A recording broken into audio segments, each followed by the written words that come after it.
Abidjan abrite à partir de demain le premier forum africain sur les réseaux électriques intelligents, événement organisé par la CIE. Déjà les enjeux de cette rencontre dans quelques instants.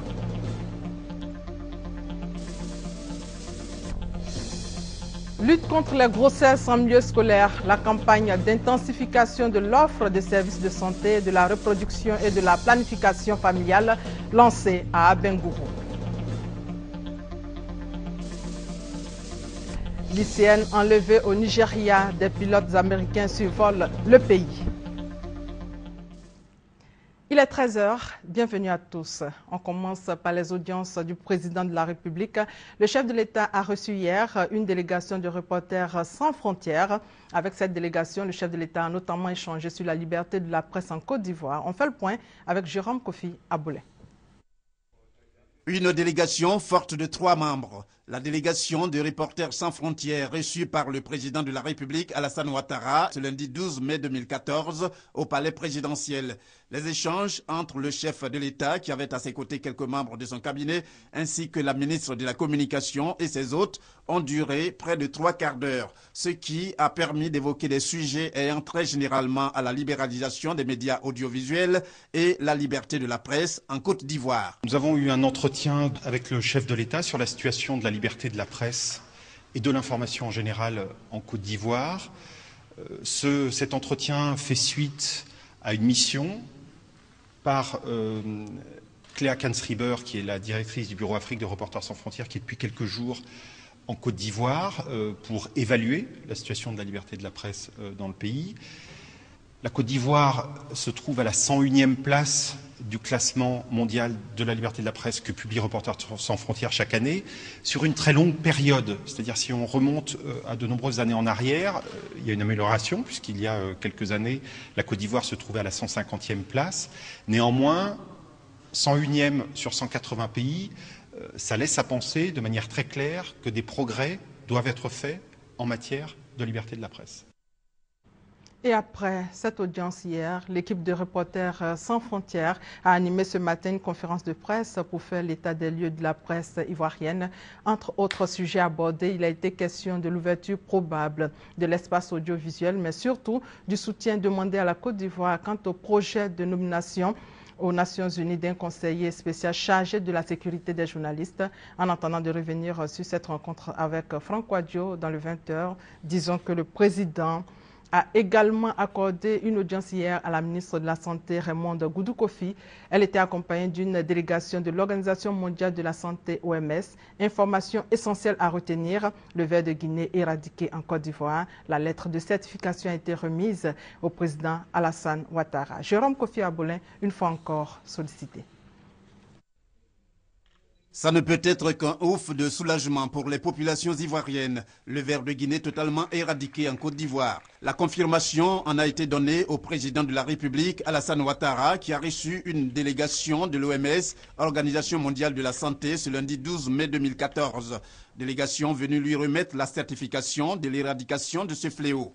C'est la ministre de la Santé et de la lutte contre le sida, Raymonde Goudou-Kofi, qui a eu l'honneur de conduire cette délégation au palais présidentiel. Nous venons de remettre au président de la République la lettre de certification confirmant l'éradication de la dracunculose, communément appelée ver de Guinée en Côte d'Ivoire. Lorsque la directrice générale de l'OMS s'engage à communiquer aux différents ministères de la Santé en leur disant plus particulièrement en Côte d'Ivoire que nous avons la certification de l'éradication, cela veut dire qu'il n'y a aucun cas de ver de Guinée en Côte d'Ivoire, étant entendu que sur la période du 5 au 12 décembre 2013, une équipe venant de l'OMS s'est rendue dans plus de 10 régions censées être des zones endémiques, et donc ils ont mené des investigations et le résultat c'est qu'il n'y a plus du tout de ver de Guinée en Côte d'Ivoire. Mais la surveillance demeure de mise et nous avons la responsabilité de maintenir bien sûr cette certification, cette éradication en restant vigilants et en faisant en sorte que les populations aient facilement accès à l'eau potable, puisque c'est à travers l'eau qu'est transmise justement cette larve donc, qui transmet le ver de Guinée. La ministre de la Santé et de la lutte contre le sida a saisi l'occasion pour rassurer encore les Ivoiriens pour ce qui est de la fièvre Ebola. Selon Raymond Goudou Kofi, aucun cas de la fièvre Ebola à ce jour n'a été signalé en Côte d'Ivoire. Toutefois, pour continuer à faire face, elle a invité, comme elle l'a fait concernant le ver de Guinée, les Ivoiriens à rester vigilants et conformes aux mesures prises par le gouvernement à cet effet. Et puis le ministre de la Santé, Raymond Goudou Kofi, et le Premier ministre Daniel Kablan-Duncan en visite dans les différents CHU pour toucher du doigt les réalités du terrain. Il faut signaler que pour la réhabilitation des 3 CHU, 196 millions de francs CFA ont été dégagés. Le compte-rendu de Léon Bro. CHU de Yopougon, service de gynécologie et des urgences de chirurgie. Le Premier ministre Daniel Kablan-Duncan se fait expliquer les nouveaux équipements, les capacités d'accueil, les conditions de prise en charge des patients. Même exercice dans des unités médicales identiques, mais cette fois au CHU de Trècheville. Le chef du gouvernement veut toucher du doigt les réalités de ces structures sanitaires. Bien plus, Daniel Kablan-Duncan veut s'assurer que les récents investissements faits par l'État peuvent effectivement aider à renforcer les capacités techniques de ces centres hospitaliers. Avec la décision de fermeture des urgences du CHU de Cocody, il était important que nous voyions donc la situation sur le terrain et voir éventuellement comment les choses ont évolué. Vous savez, à la demande du président de la République, il y a une accélération de ce qu'on appelle les dépenses pro pauvres, c'est-à-dire notamment en matière d'éducation et de santé. Ça se traduit sur le terrain par une série de travaux qui ont débuté, qui vont donc s'accélérer. Satisfaction du chef du gouvernement quant à l'effectivité des investissements et leur impact sur l'amélioration des soins de santé. Le Premier ministre relève aussi des difficultés, dont les retards prolongés dans la livraison des commandes. Les commandes au niveau du matériel mettent du temps. C'est-à-dire que même si vous avez de l'argent, il faut qu'on vous le fabrique pour que ça arrive. Et la fabrication, malheureusement, prend des mois. 6 à 8 mois. Voilà, 6 à 8 mois. Donc c'est l'un des éléments que nous allons essayer donc de gérer.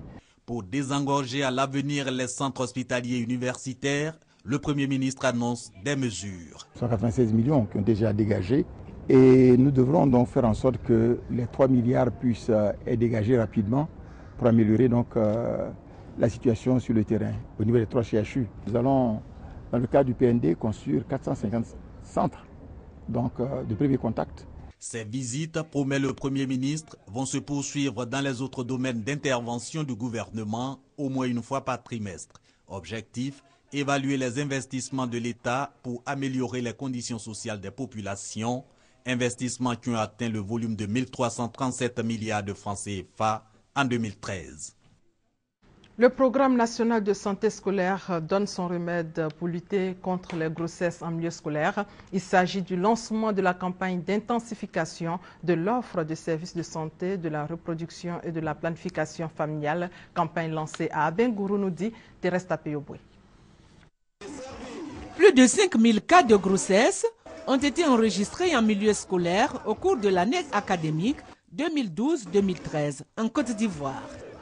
Pour cette année scolaire en cours, déjà 1500 cas de grossesse ont été enregistrés, dont 80% dans le secondaire et 10% dans le primaire. Face à cette situation préoccupante, le ministère de la Santé a décidé de réagir à travers un vaste programme d'intensification de l'offre de services de santé de la reproduction et de la planification familiale en vue de contribuer à la réduction des grossesses et des infections sexuellement transmissibles. Ce programme, selon Dr Ouregaloba Maripola, directrice coordonnatrice du programme national de santé scolaire et universitaire, va se traduire par des séances de sensibilisation et de consultation foraines.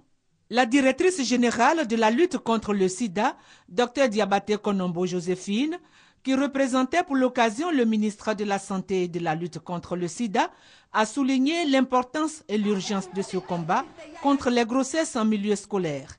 Elle a donc appelé l'ensemble de la communauté éducative du pays, les organisations de la société civile et les partenaires internationaux à la mobilisation générale contre ce fléau à l'origine de nombreuses déperditions scolaires. Et toujours en milieu scolaire, cette troisième journée nationale de la salubrité, la journée se situe dans le cadre de la mise en œuvre de la politique de promotion des valeurs de propriété en milieu scolaire. À cette occasion, une ONG a fait don de matériel d'entretien de plus de 5 millions de francs CFA aux établissements scolaires du département de Toumoudi. Reportage, Brahima Doumbia.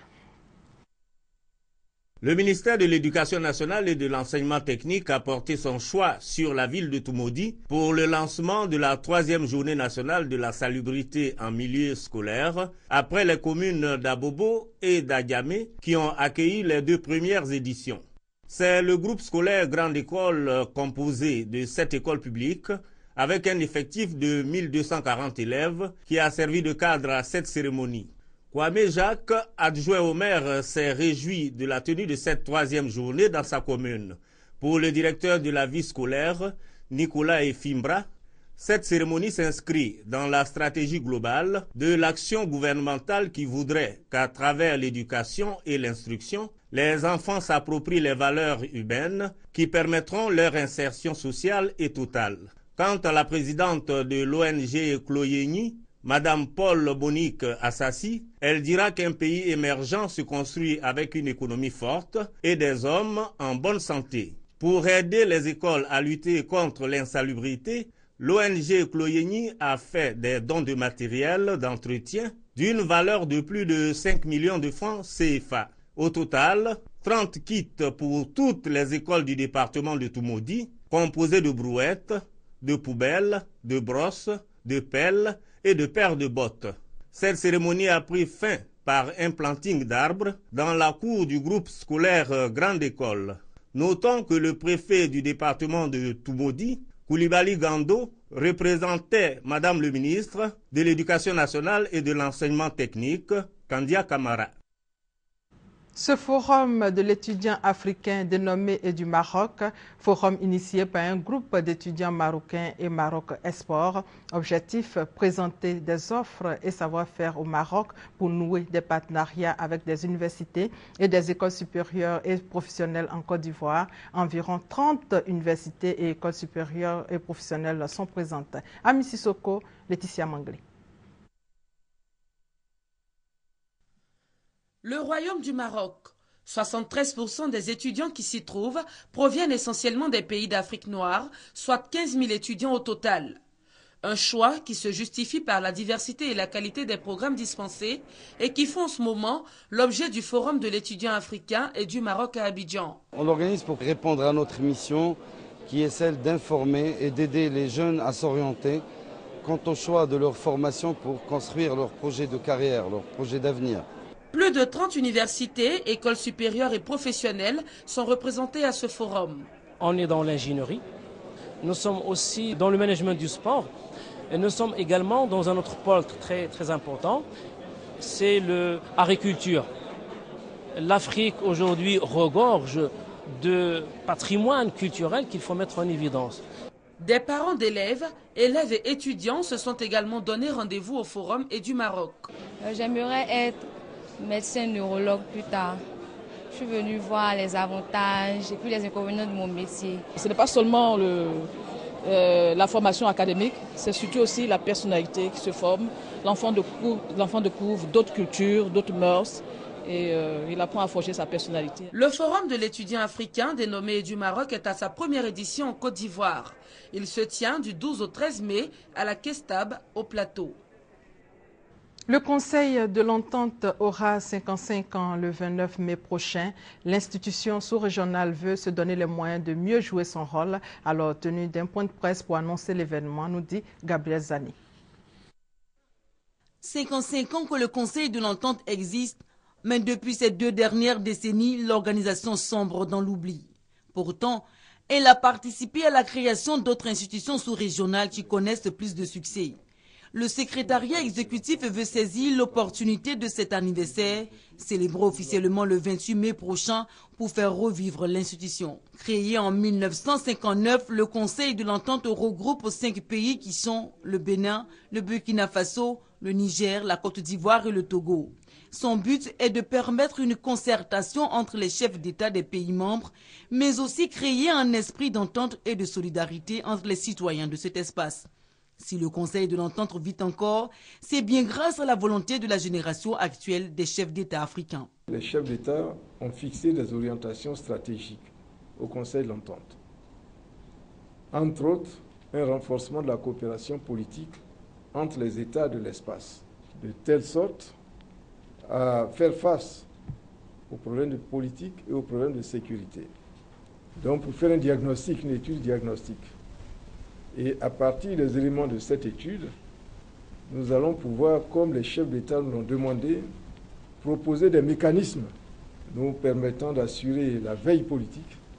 Le retour du Conseil de l'Entente sur la scène politique africaine a déjà débuté en 2012 par la nomination des membres des organes de direction. L'institution veut jouer son rôle de doyenne des organisations africaines dans la prévention des conflits en assurant la veille politique pour améliorer la gouvernance politique au sein des pays membres. Et en bref, le ministre des Infrastructures économiques, Patrick Achi, va livrer cet après-midi les dernières informations sur le péage des routes en Côte d'Ivoire. Une nouvelle qui va donner le sourire à la clientèle des banques de l'espace UEMOA. Au thème d'une série de négociations et de concertations, les banques concentrent à rendre gratuites certaines de leurs prestations, des mesures approuvées par la BCEAO et les associations de banques le 8 mai dernier à Dakar. On fait le point avec Adama Koné.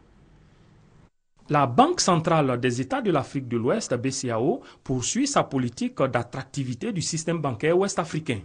Le 8 mai dernier, à Dakar, à son siège, les associations professionnelles des banques et établissements financiers de la zone UEMOA et la BCEAO sont parvenues à un accord. La gratuité de certains services assurés par les banques. Ce sont des services qui vont présenter en fait des gains importants pour le client. Le client aura droit à une gratuité suite désormais tout ce qui concerne les ouvertures de comptes, une gratuité suite tout ce qui concerne les frais liés aux transmissions des relevés périodiques, une gratuité suite les frais de clôture de compte, une gratuité suite tout ce qui concerne les consultations de soldes et les éditions de relevés au niveau des guichets automatiques de billets.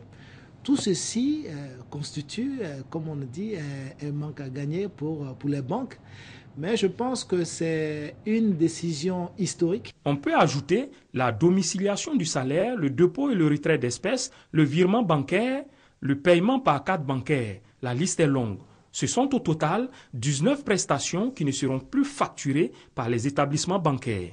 Date d'entrée en vigueur. Au cours des prochaines semaines, on pourra avoir une note de la Banque centrale qui va préciser la date d'application. En attendant, les clients apprécient déjà la décision. On pourra consulter désormais le compte et avoir les relevés sans nous soucier de ce que ça peut nous coûter. Cette décision est salutaire parce que non seulement on nous prend les agios, on nous prend les frais de tenue de compte, mais à chaque fois qu'on demande un relevé, c'est encore facturé. Pour rappel, il faut savoir qu'en décembre 2012, la BCEAO faisait passer le ratio de transformation de 75% à 50%, permettant aux banques d'avoir une plus grande flexibilité dans le financement des économies de l'UEMOA. En septembre 2013, elle fixait le taux d'usure à 15% contre 18% auparavant. Autrement dit, aucune banque prêtant de l'argent ne doit dépasser un taux d'intérêt de 15%. Et la dernière décision est celle de la gratuité des 19 services.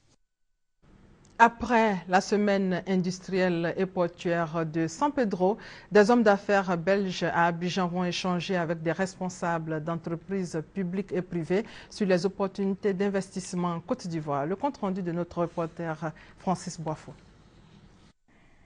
2 jours pour s'informer sur les conditions d'investissement en Côte d'Ivoire. 2 jours également pour les entreprises belges de renouer des contacts d'affaires avec le secteur privé ivoirien. En ce qui concerne les exportations belges vers la Côte d'Ivoire, on est actuellement à un niveau de 230 millions d'euros, mais on a quasiment doublé en quelques années ce chiffre-là. En sens inverse, donc disons les exportations ivoiriennes vers la Belgique, là c'est encore beaucoup plus spectaculaire. Là on commence à avoisiner les 400 millions d'euros.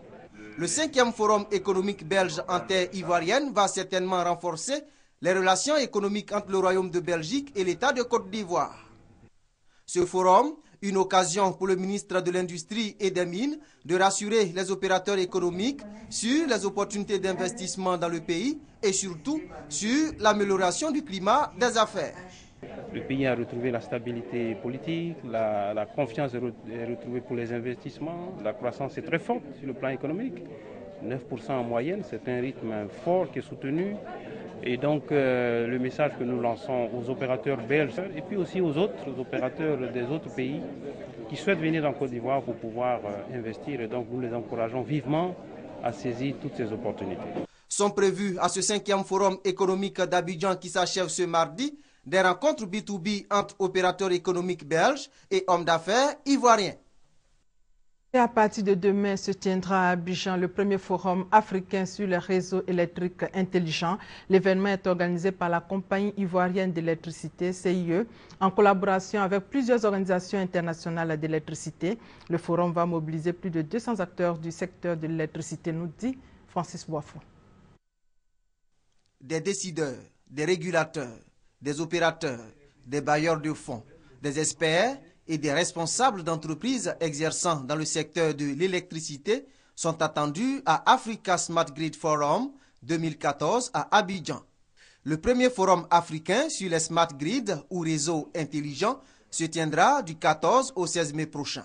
Les smart grids, c'est un concept qui permet d'utiliser les moyens qu'offrent les nouvelles technologies de l'information et de la communication pour permettre un fort échange d'informations entre le producteur, le fournisseur d'électricité et le consommateur, ce qui permet d'optimiser et donc le système électrique qui est exploité en Afrique sous forte contrainte.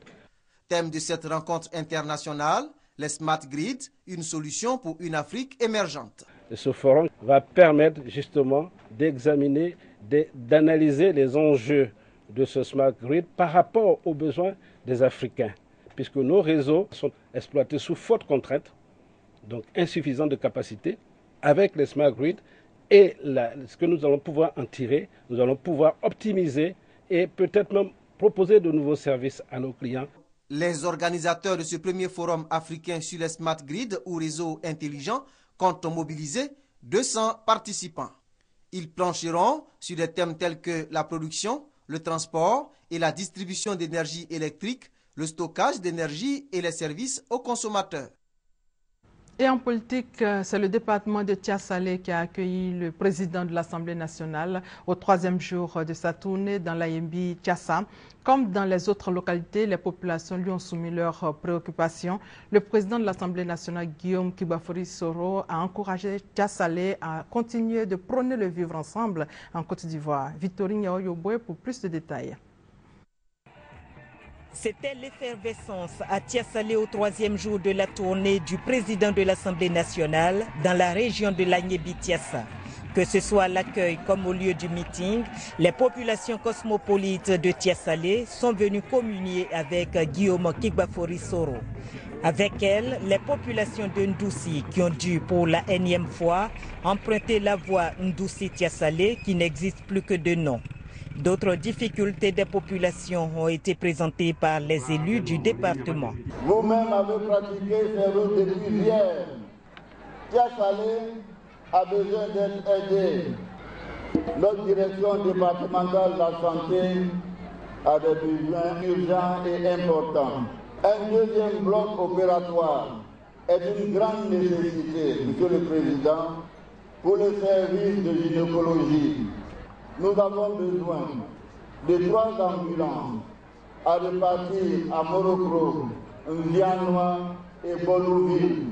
Malgré ces difficultés, Tiasalé, pour le président de l'Assemblée nationale, peut être fier d'une chose, d'être le symbole du vivre ensemble, cher au président de la République, Alassane Ouattara. Tiasalé est une ville cosmopolite. C'est la Côte d'Ivoire en miniature, Tiasalé. Il ne faut pas que Tiasalé ait le sentiment d'être oublié par la Côte d'Ivoire. La Côte d'Ivoire ne peut pas vous oublier. Et le gouvernement d'Alassane Ouattara ne peut pas vous oublier. Avant le meeting de Tiasalé, le président de l'Assemblée nationale a visité une entreprise productrice de bananes douces derrière Nzianois. Guillaume Kigbafori-Soro a marqué un arrêt au carrefour Nzianois pour encourager les vaillantes vendeuses de vivriers qui ravitaillent de jour comme de nuit les voyageurs de l'autoroute du Nord. Redonner à la Côte d'Ivoire son identité de pays de paix et d'hospitalité, c'est le défi que s'est donné de relever le réseau des Amis de la Côte d'Ivoire, le RACI. Ce réseau a rencontré les populations de Bangolo dans la région de l'ouest de la Côte d'Ivoire pour leur parler de réconciliation, de paix et de recensement général de la population et de l'habitat. Mamadou Kwasi. Pour sa sortie officielle, la coordination du RACI, le réseau des Amis de la Côte d'Ivoire pour la région de l'ouest, sensibilise les populations de Bangolo sur 3 sujets, à savoir la paix, la réconciliation et le recensement général de la population et de l'habitat. Le responsable local du RACI indique que la réconciliation et la paix sont indispensables pour le développement de leur région.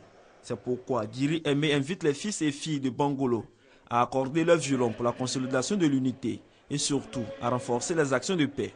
Il exhorte également la population à participer massivement au recensement général de la population et de l'habitat, car il y va, selon lui, de la planification du développement de la région de l'Ouest. Créé il y a 2 ans, le réseau des Amis de la Côte d'Ivoire, RACI, qui installe ici sa section de Bangolo, a pour vocation de promouvoir la paix et la réconciliation. Ce réseau, dirigé au plan national par le député Soro Kanigui Mamadou, milite également en faveur de la candidature unique du président Alassane Ouattara à l'élection présidentielle de 2015. L'opération de recensement général de la population et de l'habitat est dans sa dernière phase. Elle donne l'occasion aux populations qui n'ont pas pu se faire recenser d'accomplir cet acte civique. C'est l'information donnée par le préfet du département de Didier Vie aux populations, nous dit Chantal Eouma Akanda. Face aux populations de Boli, le préfet de Didier Vie a présenté l'enjeu que constitue pour la Côte d'Ivoire l'opération du recensement général de la population et de l'habitat. Selon le préfet René Kouakou, Didier Vie doit se doter d'une base de données à partir de laquelle l'État de Côte d'Ivoire pourra planifier le développement des régions. Il les a invités à recevoir les agents recenseurs dans leurs domiciles respectifs. Le sous-préfet de Boli a exhorté les chefs de service de l'administration locale et coutumière à prendre les dispositions nécessaires afin que Boli atteigne les 100% au terme de l'opération du recensement en cours. Le projet RESFI, Réseau éducatif et social des femmes ivoiriennes, présenté aux populations, ce projet a pour objectif d'aider les femmes de Daloa à sortir de la pauvreté. Cérémonie de lancement de ce projet suivi de dons avec Chantal Eouma Akanda. Le réseau éducatif et social pour les femmes ivoiriennes, le RESFI, est un projet mis en place en début de cette année 2014. Son objectif est d'apporter des appuis à l'insertion socio-professionnelle des jeunes filles et des femmes des couches sociales défavorisées de Daloa. Ce projet vise également la promotion de l'autonomie socio-économique de la femme comme facteur de changement de la société. Le RESFI a été lancé et présenté officiellement à Daloa au cours d'une journée porte ouverte à l'intention de sa population cible, les femmes. Pour le chef du projet, Étienne Nebou, c'est l'occasion pour les bénéficiaires de s'approprier ce projet en vue d'améliorer leurs conditions de vie pour sortir de la pauvreté. Ce projet est exécuté en partenariat avec plusieurs structures nationales et internationales, dont l'ONG VIF, l'ONG internationale CEVI et la DRENET. Le RESFI veut également être un facteur de progrès, d'autonomisation et d'égalité des droits et des chances pour la femme africaine en général et particulièrement la femme ivoirienne. Ce projet est financé par l'Union européenne qui est à sa 2e remise de fonds à des femmes engagées dans des activités génératrices de revenus, d'où le fonds de près de 2 millions de francs CFA dont a bénéficié une trentaine de femmes et le don d'une broyeuse de manioc au cours de la cérémonie de lancement et de présentation du projet. D'une durée de vie de 3 ans, le projet Réseau éducatif et social pour les femmes ivoiriennes doit à son terme aider au moins 500 femmes et filles en situation précaire à s'insérer dans le tissu socio-professionnel. Et puis, dans l'actualité sportive, le Mondial 2014 aura lieu dans 29 jours. Avant cette date, le sélectionneur ivoirien Sabri Lamouchi devrait dévoiler sa première liste de 30 joueurs aujourd'hui au cours d'une conférence de presse. Les supporters des éléphants, les joueurs et même tous les Ivoiriens retiennent pour le moment leur souffle. Et hors de nos frontières, l'armée américaine entre en scène au Nigeria. Des avions survolent le territoire avec l'objectif d'essayer de retrouver les 200 lycéennes enlevées en avril par Boko Haram, qui signifie l'éducation occidentale est un péché. Dans une vidéo diffusée lundi, son chef Aboubakar Shekau a exigé la libération de prisonniers en échange de celle des lycéennes. Le Nigeria a rejeté cette demande, arguant du fait que ce n'est pas aux terroristes de fixer leurs conditions. Ces missions d'espionnage et de surveillance interviennent alors que la mobilisation internationale ne cesse de grandir en faveur des jeunes filles à 4 jours d'un sommet organisé par la France sur la sécurité au Nigeria. Et c'est la fin de ce 13h supervisé par Adama Kone. Merci de votre fidélité.